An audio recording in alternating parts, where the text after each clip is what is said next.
I now have the great pleasure to introduce our next speaker. Representative Tulsi Gabbard has been the U.S. representative for Hawaii's 2nd Congressional District since 2013.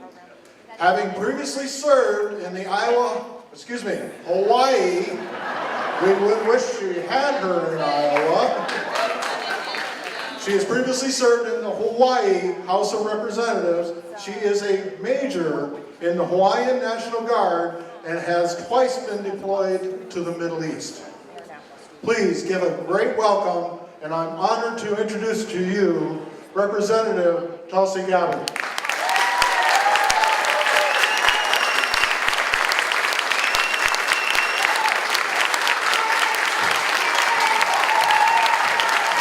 Aloha! Thank you very much, Tim, and thanks to all of you for such a warm welcome. Thank you for the sunshine today. I got in late Friday afternoon and was told, watch out for the rain, and it did come. I want to say a few quick thank yous before I begin. Thanks to Tim for your introduction. Most of all, thanks to Maddie, who first reached out to me. She was very patient and very persistent, but thanks to her, I am here. Thanks to Jan Bauer and all the volunteers, the whole team that has made today possible. Thank you. You know, I met a woman named Carolyn last night, and she shared with me her book about Aloha. Carolyn's back there. You want to give a quick wave, Carolyn? You should meet her. This is a very treasured document, and she can tell you why. But she had a chance to share this book about Aloha with President Obama, one of his trips through Iowa. And he not only signed the book, but he opened it to a page that she just showed me. She's showing it off right there. Don't try to take it off her hands, because she will fight you for it. But the president actually kind of dog-eared a page that she just showed me that has features a really important word from Hawaii. And that word is Lokahi. And this word Lokahi means to come together in unity, in spirit, and in purpose. And I know that that's what we're all gathered here today for. There are great challenges that we're facing that can truly only be overcome if we all come together with that unity in spirit and purpose. You know, I have heard that a lot of the conversation today has been around how do we win in 2018? How do we win more seats at local races, state races, national races? And this is all very important. The political punditry I'll leave to the pundits, but I want to talk about people, because we can talk about the tools of politics, but if we forget about the reason for those politics, the motivation, the purpose in serving the people and preserving our planet, then there's no point of the political effort. People look to Washington oftentimes and question, what is going on there? I get asked that in airports as I'm flying to and from my district in Hawaii, and everywhere I go, what is going on in Washington? And really the answer to that is very simple, is the heart of our purpose of service to the people, of public servants, not politicians, but public servants, has been forgotten. And that is the answer to being successful in politics. Our motivation, our mission, our focus must be on service to the people, working for the well-being of others and for our planet, very simply. In Hawaii, you often hear the word aloha. You all shared your aloha with me today. It is a word that is often used, but is not often completely and deeply understood. I'm going to share a little bit with you about the aloha spirit because I think it's incredibly important to why we're all gathered here today. Aloha is more than just hello and goodbye. Aloha, in the truest and deepest sense of the word, really means I come to you with an open heart. I come to you with respect, with love, and with care. and a recognition that we're all interconnected, regardless of our background, where we're from, our social status, ethnicity, religion, race, sexual orientation, all of these things that make us unique. We are all interconnected. And it is in that spirit of aloha that we can inject into our lives and inject into our politics to be able to truly affect positive change, that allow us to join hands, that allow us to rise above the hatred and darkness and divisiveness that has really pervaded so much of our politics now, and defeat that darkness with the light of love and aloha, working for the well-being of others and our planet. When we see so much suffering and anger and ugliness and bigotry and divisiveness, sometimes the easier answer can be to point fingers or come back with anger. But now is the time for us to challenge ourselves to say, how can we, both as individuals and a group, be a part of the solution? What can we offer and bring to the table? First and foremost, it's important that we stop attacking each other. We stop the hyper-partisanship. We stop the infighting within our own family, pitting one faction of the party against another, and actually focus all of our energy on service to the people. We're going to have different ideas on how to get there. We're going to have different ways, different approaches on how best that service can be done. We may be very passionate and committed to our own ideas, but the point is we can disagree on the how-to without being disagreeable as long as we are centered and focused on that mission of service, on that mission of ensuring that we have elected leaders at every level who are of, by, and for the people, working together to solve the challenges that families here in Iowa, in my home state of Hawaii, and all across this country are facing. It's important that we hold leaders accountable, that we make sure that the leaders of our country reject the allure and the influence of corporate greed that has so heavily influenced the policies in Washington, and inject instead the voices of the people, who are unfortunately often drowned out, who can't afford to pay for the high-powered lobbyists who have access in the halls of Congress. We need to reinstate the Glass-Steagall Act.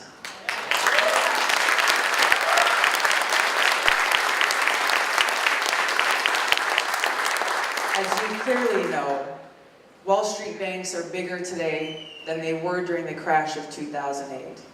Those responsible have still not been held accountable, and those risky gambling practices continue. Those real reforms have not been put in place. Insurance companies and big pharma continue to rule and influence healthcare policy in Washington. So for those of you who've asked me, since I've been here, why isn't Medicare for All gaining more traction? That's a very good first place to look. Rather than tweaking around the edges, trying to fix a very broken system at its core, we need to pass Medicare for All so that everyone has access to healthcare.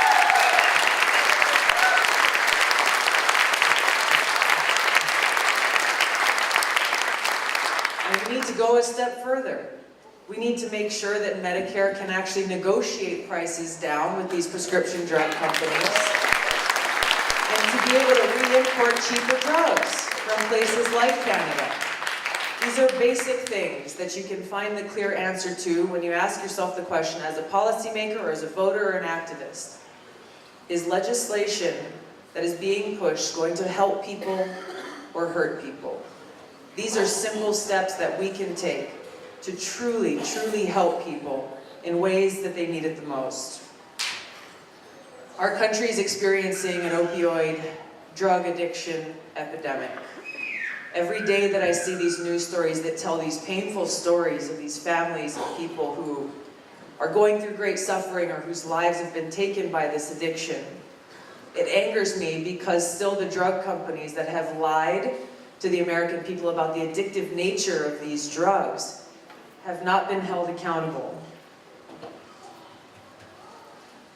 Here in Iowa, as well as in Hawaii and many other states, we have everyday Americans, facing threat of federal prosecution due to the confliction between federal law and state law on cannabis, on marijuana. I met yesterday with some parents in Des Moines whose children have very severe cases of epilepsy. Maria and Steve and Sally, Democrat, Republican. And they have been at the forefront here in Iowa in getting your legislation changed here in the state, just so that they can have the ability to deliver this medicinal cannabis oil to relieve their children of incredible pain and suffering. I've introduced legislation in Congress to remove marijuana from the federal controlled substances list so that these parents are not made into criminals.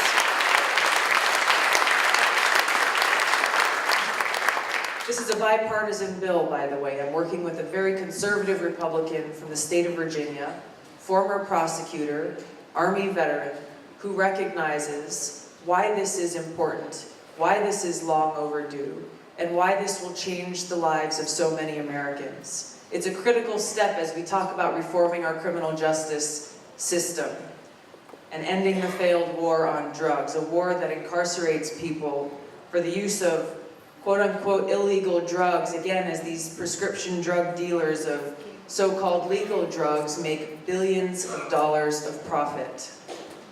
Private prisons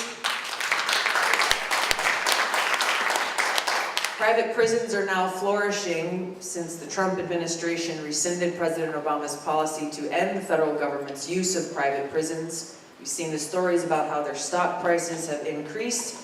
Yet across the country, our criminal justice spending increases, our court systems continue to be backlogged, and over 40% of people who are released from prison return within 3 years. So much needs to be done to reform this broken system, to better our communities, and to make sure that we are actually achieving the objectives of this criminal justice system. There's bipartisan support for these efforts. We have groups like the ACLU and the Koch brothers working together on the same pieces of legislation to actually bring about real reform. There are a lot of issues before us. I think that deserves some applause.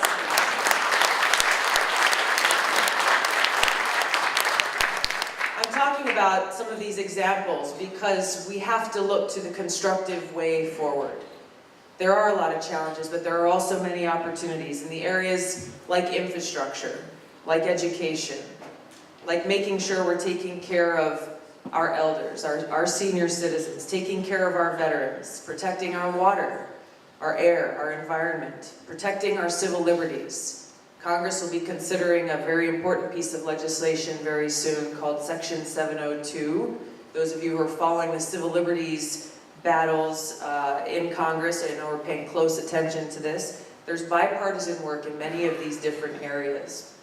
But I want to touch on one issue that doesn't get talked about enough, but that is central to every single domestic issue that we're concerned about, and that is the issue of war and peace. I want to take a moment for us to just recognize and thank our veterans who are here in the room. Thank you for your service.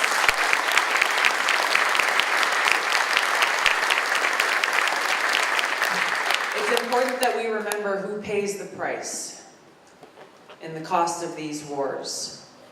I've served now almost 15 years in the Hawaii Army National Guard and served on 2 Middle East deployments in Iraq in 2005, where I served in a medical unit and have seen, like so many of our fellow veterans, the cost of war firsthand. One of my jobs while I was there, we were in a camp about 40 miles north of Baghdad, and one of my daily tasks was to go through a list of all of our casualties, American casualties that had occurred the day before in the country. We had about 3,000 Hawaii-based soldiers who were there as part of our brigade, and I had to go through this list name by name to see if there were any of our soldiers who were on that list. And as I went through it, I was struck every day, not only by my brothers and sisters who were casualties of this war, but their families, their loved ones, those who were at home, anxious and hoping that that phone call never came.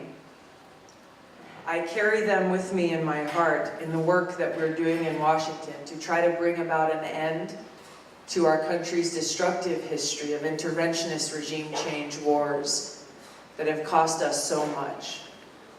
And it's not only those who have paid the price, who've worn the uniform, our nation's sons and daughters, but that price has been and is still being paid by every single one of you, whether you realize it or not. Because every single dollar that we spend on these wars is a dollar that we are not spending right here at home, investing in our communities, investing in infrastructure, investing in rebuilding for our future.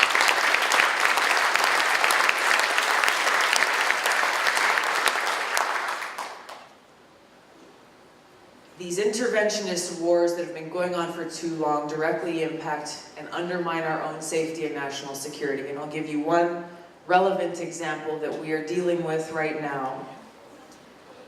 The reason that North Korea's Kim Jong-un maintains such a tight grip on his nuclear weapons is as a deterrent against regime change.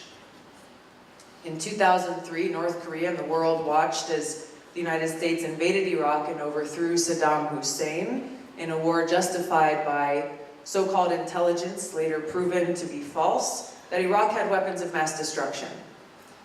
Soon after that, Libyan President Gaddafi announced that he would voluntarily give up his own nuclear weapons program, believing that that would keep him from resulting in a similar fate. It would keep the US government from trying to topple him. But shortly after that, the United States and our allies decided that, like Hussein, Gaddafi had to go, and he went. These wars have resulted in tremendous loss of life, not just American lives, but the lives of the people in these countries. And they've resulted in the strengthening of terrorist groups like Al-Qaeda and ISIS. But not only that, we have seen how North Korea's leaders watched what we did in Iraq and Libya, and what President Trump is now doing just this past week in walking away from the Iran nuclear deal that our country agreed to abide by. And North Korea gets the message loud and clear. The United States is not going to stand by its agreements. And to avoid being toppled, North Korea should probably hold on tightly to their nuclear weapons. So the result, in my home state of Hawaii, we see this loud and clear because North Korea's intercontinental ballistic missiles can reach our state. And North Korea's nuclear weapons pose an existential crisis to my constituents in Hawaii. I've been pushing strongly for the Trump administration to engage directly in serious diplomatic negotiations with North Korea, where there is still, maybe it might be a slight chance, but there is still a chance for us to be able to resolve this crisis without launching a war that could escalate greatly and devastatingly. But the bottom line is this. Thank you.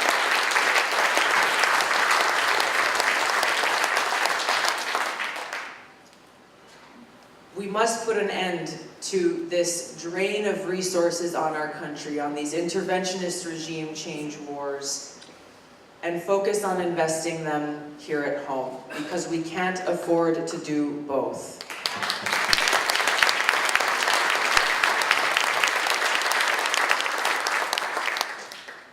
So as you're looking to your own leadership, I challenge you to challenge them.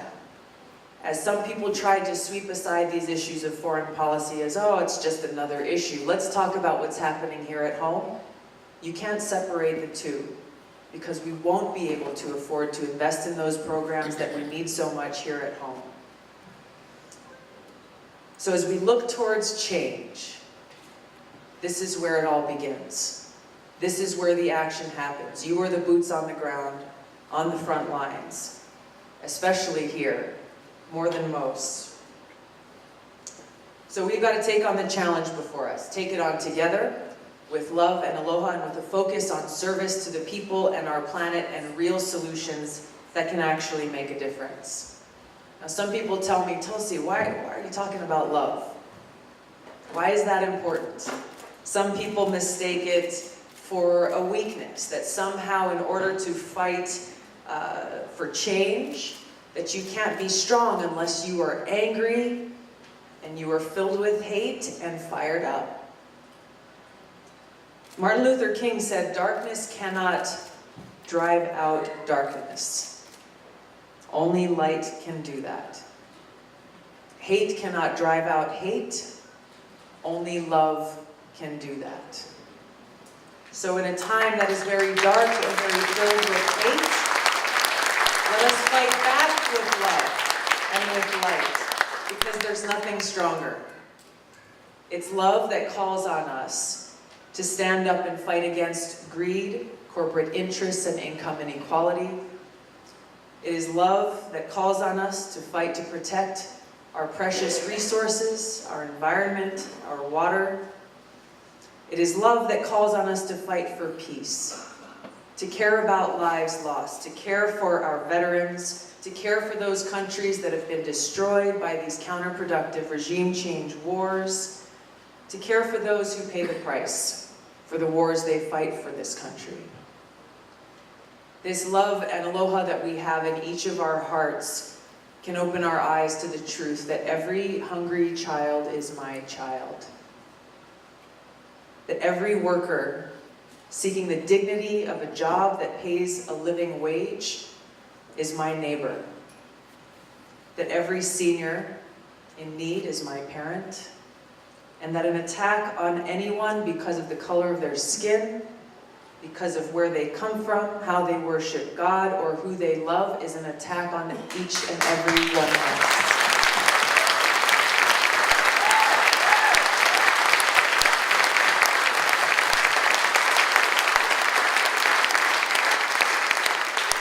It is when we care for each other, it's when we choose inclusion and love over divisiveness, darkness, and hatred that we are truly at our best, and that we can truly impact and make unbelievable change together.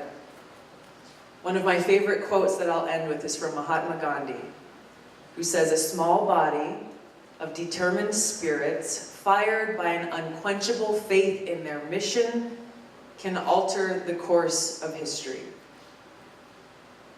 This movement of love and compassion and aloha is bigger than any one of us as individuals. It's a movement that speaks to the conscience of our nation and to our hearts. This is how we make change. This is how we build this path toward a better and brighter future, together, no matter the challenge, because it is a movement of love. It cannot be defeated. Aloha, and thank you to you all.